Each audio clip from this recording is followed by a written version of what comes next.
So, Liverpool Football Club is at a real breaking point. You've got a new manager under a mountain of pressure, the fans are getting nervous, and honestly, the stakes at Anfield could not be higher. We're going to dive into what is going on here, because this is way more than just a bad run of form. And look, if you want a sense of just how intense this all is, think about this. Pundits, actual professionals like Rio Ferdinand, are already out there on camera telling a club icon, Steven Gerrard, to get ready to step in. I mean, when people are openly talking about the emergency replacement, yeah, you know things are in a really tricky spot. So, how did we even get here? This isn't just a little slump, you know?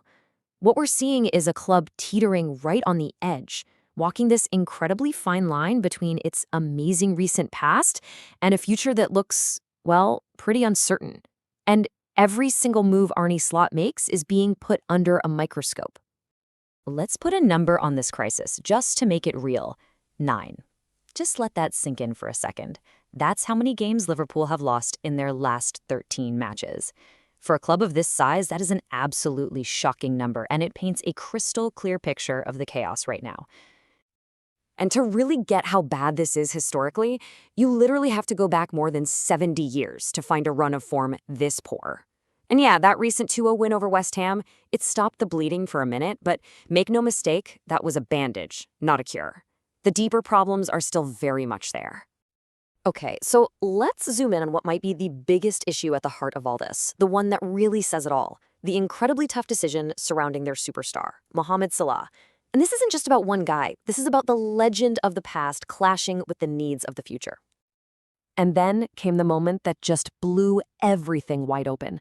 In a game they absolutely had to win against West Ham, Arne Slot made the biggest call of his career so far. He dropped Mo Salah to the bench. This wasn't just a tactical switch. This was a manager planting a flag, basically screaming that no one, not even a living legend, is bigger than the team's reset. Now, here's where this gets really fascinating. You've got this intense time pressure. Salah is set to leave for the Africa Cup of Nations in the middle of December. That gives Slot this tiny, tiny window to make a huge decision. Does he bring Salah back in to desperately try and get some points on the board? Or does he stick to his guns and start building a new system without him? That clock is ticking, and it is ticking fast. So it all comes down to this one massive question for the manager. What do you do? Do you lean on the guy who you know can score goals and maybe pull you out of this nosedive right now? Or do you force the reset, rip off the Band-Aid, and accept it might get even uglier in the short term for a bigger payoff later? Wow, there is no easy answer to that one. All of this pressure, all this drama, it's all building towards the next big test. The next game, at home against Sunderland, isn't just another 3 points. It's where we find out if that win against West Ham was a real turning point or if it was just a temporary fluke. And get this, just to hammer home how high the stakes are, take a look at the table. Right now, Sunderland are actually above Liverpool in the Premier League. No, you're not seeing things. The team coming to Anfield is technically in better form. That just adds a whole other layer of pressure to this thing. And this slide right here captures the tension perfectly. On one hand, you've got history. Anfield is supposed to be a fortress, a place where Sunderland haven't won a game since 1983. But then you look at the reality. Liverpool have lost their last 2 home games, and that fan base is on edge. History says one thing, but reality is screaming something totally different. Okay, so with all this chaos swirling around, you have to ask, is there a plan here? Is there a long-term strategy to get through this?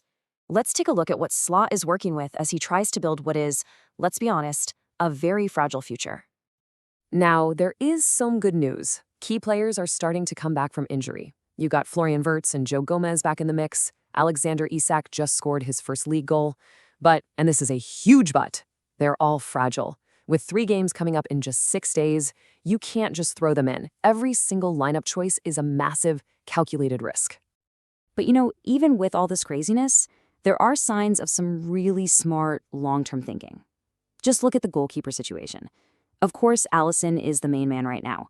But with Mamardashvili getting some time, it feels like they're already thinking about what comes next.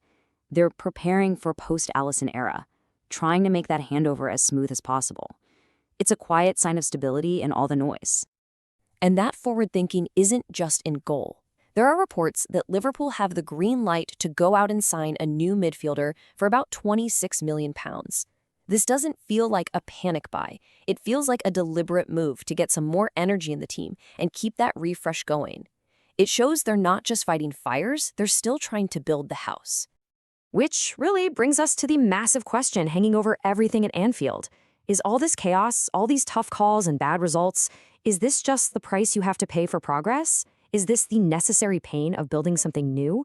Or are these the early warning signs of a project that's already doomed to fail?